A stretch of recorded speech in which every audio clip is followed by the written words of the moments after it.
Hi, I'm Rucha Trivedi with the Virtual Clarinet Academy. Today I want to talk to you all a little bit about the different registers of the clarinet. So one thing that is really important to know about the clarinet versus like the saxophone or the flute, for example, is we don't have an octave key. We have what's called a register key, and we're really careful not to call it an octave key because it doesn't give us a note that when you push it down, it doesn't give us a note that's 1 octave above. It gives us a note that's 1/12 above, so that's 12 whole steps in between the lower note and the higher note.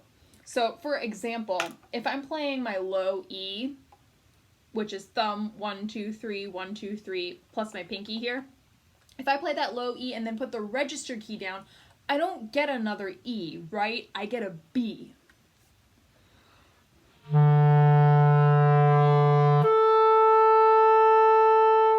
Because if I would get an octave, it would sound like this, E to E. But instead with the 12th,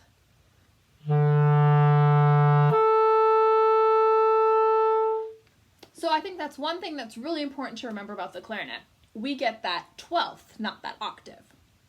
So with the registers of the clarinet, I think that there are 3 main registers, but I kind of break them down into sub-registers as well. So the main registers of the clarinet that you're going to hear maybe your band director or your private teacher talk about are the Chalumeau register, the Clarion register, and the Altissimo register.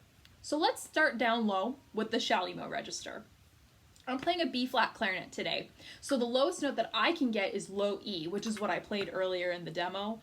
If you're playing bass clarinet or contra clarinet, you have that extra low E flat key, and you might even have a low C instrument that goes all the way down to C, which sounds just awesome. But for the purposes of this demo, I'm just going to start on low E, since that's the lowest note my clarinet can play.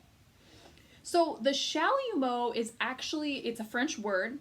The Chalumeau was actually an instrument that was the ancestor to the clarinet. And if you were playing clarinet in like the 1600s, early 1700s, you may have been playing a Chalumeau. And one crazy thing I think about the Chalumeau is that instead of playing with the reed down on our lip, they played like this, which is crazy to me. Like, that kind of tickles my upper lip actually, but the Chalumeau was played like that with the reed facing up, and it could only play 12 notes. So think about all the notes that you can play now. The Chalumeau could only play 12 notes, so the range was really limited. But on our modern clarinet now, we call that lower register of the clarinet the Chalumeau register as kind of an homage to the ancestor to our modern clarinet. So here I define the Chalumeau register as being from the lowest note that you can play. So for me, if that's an E. For you, if you're playing a low clarinet, it may be E flat or even C. But it's going to be the lowest note that you can play all the way up to throat tone B flat here.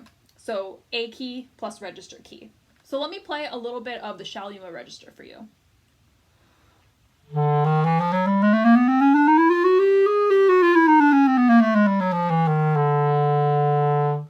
That's all the Chalumeau register. Within the Chalumeau register, we have what is called the throat tones. And maybe you've heard your band director tell you like, oh, the throat tones are out of tune in the clarinet section. I feel like I always, when I'm trying to play in tune, I'm like, ugh, my throat tones are always out of tune. But for the throat tones, they start on around F, our thumb F here, and they go all the way up to B flat. And they're called the throat tones kind of because they occur in the throat of the clarinet, like on the upper part of it. And so here are the throat tones of the clarinet.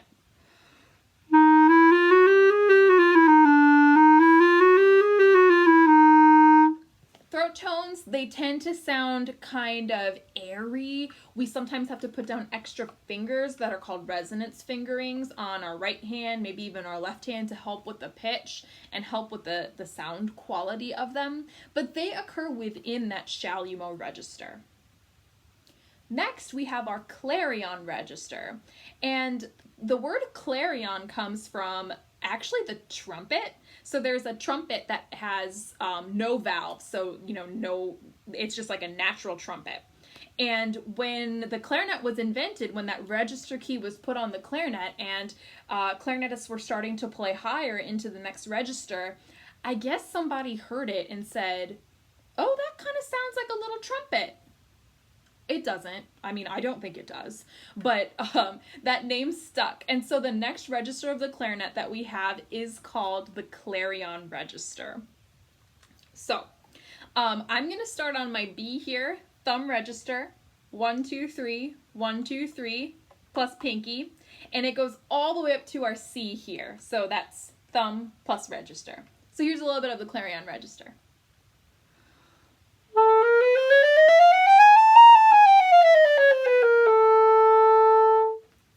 Again, I don't think that sounds like a trumpet. I think it sounds like a clarinet, but again, the name stuck. Next, we have our Altissimo register, and this is where we start to get pretty high. So the Altissimo register, instead of a register key like we have here in the back, we have to actually kind of use a makeshift register key, which is going to be our left-hand index finger here. So we have to lift it up, and that kind of acts as a second register key to get up into the Altissimo register. There are going to be notes in the Altissimo register where you put your fingers down, where you put your first finger down. But for the most part, for the lower Altissimo notes, you do need to lift it up to get the note to come out properly. So our Altissimo register starts on C sharp here, thumb register, 1, 2, or thumb register, 2, 3, 1, 2. And it goes up to high G with the side key here. So that's thumb register, 2, plus side key here. Here's a little bit of the Altissimo register.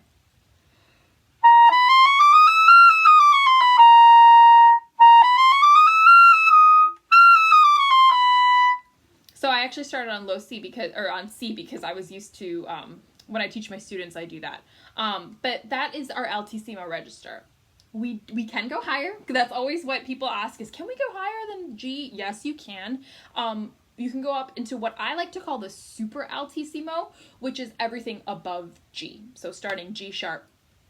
And super Altissimo, if you continue to play clarinet on into like late high school and college and beyond, you'll have to play a lot of stuff in super Altissimo. So I feel like get used to playing an Altissimo first and figure out, where your tongue position has to be and everything for that before attempting to try super Altissimo stuff, because otherwise you may develop some bad habits with tongue position, biting, and stuff like that. So super Altissimo here, the highest note that I like to call the practical range of the clarinet is super C, which is 1 octave above our thumb and register C. I have had to play higher than that. There's a piece that I've had to play higher. I'm sure there's a lot of other pieces, but there's a piece for band called Symphony for Band. It's by William Bolcom, and he calls for a high D flat. So that's even 1 note higher. And so we kind of all just had to make up fingerings for that note when we played that in band. I played it one time when I was at the University of Wisconsin in wind ensemble there, and I played it one time when I was at North Texas, in the North Texas Wind Symphony too. So both times we had to, all of us kind of come up with a fingering for that high D flat.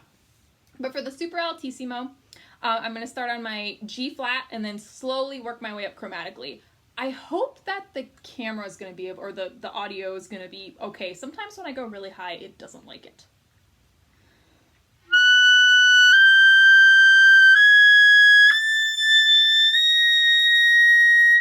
So that note that I ended on is that C. I hope that it came across. I guess I'll have to listen back and see. But there you have it. Those are the registers of the clarinet. And as always, always work on the lower registers first. Make sure that you like the sound in the lower registers before you try to work up higher. But if your band director is talking about, hey, clarinets, your Altissimo E's are out of tune, that's what he means. He or she means this E here. Okay?